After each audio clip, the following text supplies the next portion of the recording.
Big boss ಪ್ರಿಯರಿಗೆ ಒಂದು ಹೊಸ ಅಪ್ಡೇಟ್. ಬಿಗ್ ಬಾಸ್ ಮನೆಯಲ್ಲಿ ಈ ಬಾರಿ ಬೆಂಕಿ ಅಂತಾನೆ ಫೇಮಸ್ ಆಗಿರೋ ತನಿಷಾ ಅವರು ಅಷ್ಟು ಚೆನ್ನಾಗಿ ಕಾಣಿಸೋದಕ್ಕೆ ಒಂದು ರೀಸನ್ ಇದೆ. ಆ ಹಿಂದೆ ಒಂದು ಮ್ಯಾಜಿಕಲ್ ಹ್ಯಾಂಡ್ ಇದೆ ಅಂತಾನೆ ಹೇಳ್ಬೋದು. ಯಾಕಂತ ಹೇಳಿದ್ರೆ ಅವರ ಕಾಸ್ಟ್ಯೂಮ್ಸ್ ಇಂದ ಪ್ರತಿಯೊಬ್ಬರು ಇಷ್ಟಪಟ್ಟಿರಬಹುದು. ಯಾಕಂದರೆ ಆ ಒಂದು ವೀಕೆಂಡಲ್ಲಿ ಬರುವಂಥ ಒಂದು ಕಾಸ್ಟ್ಯೂಮು ಎಲ್ಲರ ಕಣ್ಣು ಸೆಳೆದಿದೆ ಅಂತಲೇ ಹೇಳ್ಬೋದು. ಸೊ ಆ ಕಾರಣಕ್ಕೋಸ್ಕರನೇ ಇವತ್ತು ಅವರ ಹಿಂದೆ ಆ ಕಾಸ್ಟ್ಯೂಮ್ ಹಿಂದೆ ಯಾರು ಆ ಪ್ರತಿಭೆ ಇದ್ದಾರೆ ನೀವು ತೋರಿಸೋದಕ್ಕೋಸ್ಕರ ನಾನು ಇವತ್ತು ಬಂದಿದ್ದೀನಿ. ಈಗಾಗಲೇ ನಮ್ಮ ಬ್ಯಾಕ್ಗ್ರೌಂಡ್ ಇರುವಂತಹ ಈ ಎರಡು ಮಾಡೆಲ್ಸ್ ಹಾಕಿರುವಂಥ ಒಂದು ಬಟ್ಟೆನ ನೀವು ನೋಡಬಹುದು. ಈ ಎರಡೂ ಬಟ್ಟೆಗಳನ್ನು ಈ ಒಂದು ಕಾಸ್ಟ್ಯೂಮ್ನ ಡಿಸೈನ್ ಮಾಡಿರೋದು ಶಿಲ್ಪಾ ಪೂಜಾರಿ ಅನ್ನುವಂಥವ್ರು.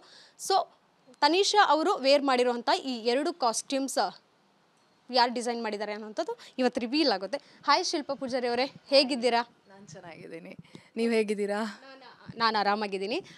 ಕಾಸ್ಟ್ಯೂಮ್ಸ್ ಅಂತ ಬಂದಾಗ ಬಹಳಷ್ಟು ಮುನ್ನೆಚ್ಚರಿಕೆ ವಹಿಸಬೇಕಾಗುತ್ತೆ, ಅದರಲ್ಲೂ ಬಿಗ್ ಬಾಸ್ ಅಂತ ಬಂದಾಗ. ಫಸ್ಟ್ ಆಫ್ ಆಲ್ ತನಿಷಾ ಅವರು ನಿಮಗೆ ಹೇಗೆ ಪರಿಚಯ ಆದರು? ಮೋಸ್ಟ್ ಆಫ್ ದ ಆ್ಯಕ್ಟ್ರೆಸಸ್ ಅವ್ರದ್ದು ಈವೆಂಟ್ಸ್ ಎಲ್ಲ ಬಂದಾಗ ಏನಾದರೂ ಕಾಸ್ಟ್ಯೂಮ್ ರಿಕ್ವೈರ್ಮೆಂಟ್ ಇದ್ದಾಗ ನಮ್ಮ ಹತ್ರ ಬರ್ತಾರೆ. ಸೊ ಹಾಗಾಗಿ ಅದೇ ಥರ ಒಂದು ಈವೆಂಟಿಗೆ ಅವರಿಗೆ ಕಾಸ್ಟ್ಯೂಮ್ಸ್ ಬೇಕಿತ್ತು, ಒಂದು 2 years ಬ್ಯಾಕ್ ಇರಬೇಕು. ಸೊ ಆಗ ಕಾಂಟ್ಯಾಕ್ಟ್ ಆದರು.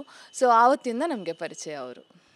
ಬಿಗ್ ಬಾಸ್ ರೆಗ್ಯುಲರ್ ಆಗಿ ನೋಡ್ತಾ ಇದ್ದೀರಾ, ಹೇಗೆ ಅನ್ನಿಸ್ತಾ ಇದೆ ತನಿಷಾ ಅವರ ಆಟ ಎಲ್ಲ? ತುಂಬಾ ಚೆನ್ನಾಗಿ ಆಡ್ತಾ ಇದ್ದಾರೆ. ಆಬ್ವಿಯಸ್ಲಿ ಬೆಂಕಿ ಅಂತ ಫೇಮಸ್ ಆಗಿಬಿಟ್ಟಿದ್ದಾರೆ, ತುಂಬ ಸ್ಟ್ರೈಟ್ ಫಾರ್ವರ್ಡ್ ಇರೋದ್ರಿಂದ. ಸೊ ಚೆನ್ನಾಗಿ ಆಡ್ತಾ ಇದ್ದಾರೆ, ಇನ್ನು ಮುಂದೆನೂ ಚೆನ್ನಾಗಿ ಆಡಲಿ ಅಂತ ಎಕ್ಸ್ಪೆಕ್ಟೇಷನ್ಸ್ ಇದೆ.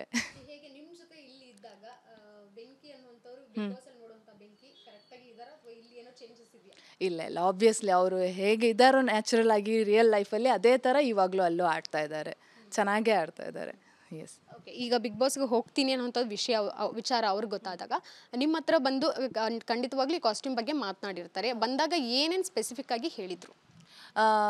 ಅವ್ರದ್ದು ಮೇನ್ ಕಾನ್ಸೆಪ್ಟ್ ಇದ್ದಿದ್ದು ಲೈಕ್ ಶಿಲ್ಪ ನಾನು ಚೆನ್ನಾಗಿ ಕಾಣಬೇಕು, ನನ್ನ ಫ್ಯಾನ್ಸ್ ನನ್ನ ಆಡಿಯನ್ಸ್ಗೆಲ್ಲ ನನ್ನನ್ನು ಮೋಸ್ಟ್ ಆಫ್ ದ ಟೈಮ್ ಸ್ಯಾರೀಸಲ್ಲಿ ಲೈಕ್ ಮಾಡ್ತಾರೆ ಅಂತ.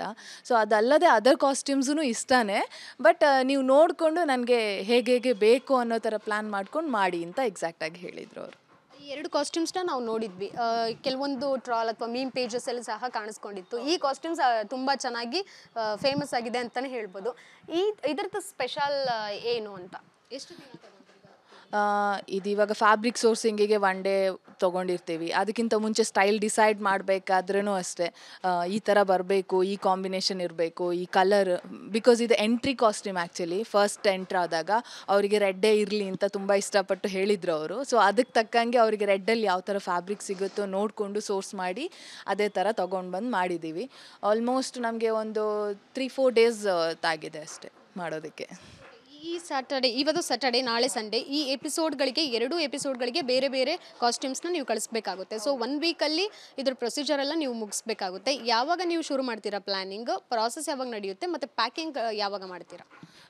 ಆಬ್ವಿಯಸ್ಲಿ ಇವತ್ತು ಕಾಸ್ಟ್ಯೂಮ್ ಹಾಕಿದ್ದಾರೆ ಅಂದಾಗ ಅದನ್ನು ಪ್ರೀವಿಯಸ್ ವೀಕಲ್ಲೂ ಏನು ಹಾಕಿದ್ದಾರೆ ನೋಡಿಕೊಂಡು ಅದು ರಿಪೀಟ್ ಆಗಬಾರ್ದು ಅನ್ನೋ ಥರ ಮೈಂಡಲ್ಲಿ ಇಟ್ಕೊಂಡು ಕಲರ್ಸ್ ರಿಪೀಟ್ ಆಗಬಾರ್ದು, ಡಿಸೈನ್ಸ್ ಎಲ್ಲ ಮಾಡಿಕೊಂಡು ಪ್ಲ್ಯಾನ್ ಮಾಡಿಟ್ಟಿರ್ತೀವಿ ಸ್ಯಾಟರ್ಡೆ ಅಷ್ಟೊತ್ತಿಗೆ.